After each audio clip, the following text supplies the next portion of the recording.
आजकल के ज़माने में नशा इतना इम्पोर्टेंट हो गया है कि लोगों की फैमिली टूट रही है, उसका कोई गम नहीं है, बस नशा ना छूटे इसका टेंशन बना रहता है।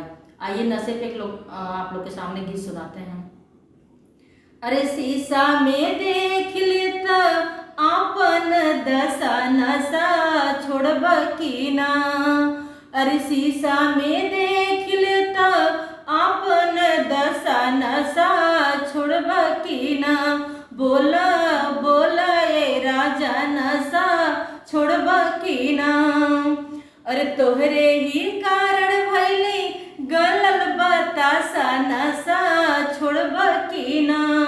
अरे तोहरे ही दुखे भैले गलल बतासा, नशा छोड़ब की ना। बोला बोला ए राजा नशा छोड़ब की ना।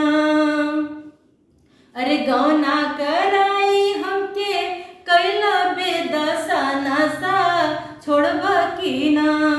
अरे गौना कराई हमके कैला बेदशा, नशा छोड़ब की ना। बोला बोला ए राजा नशा छोड़ब की ना।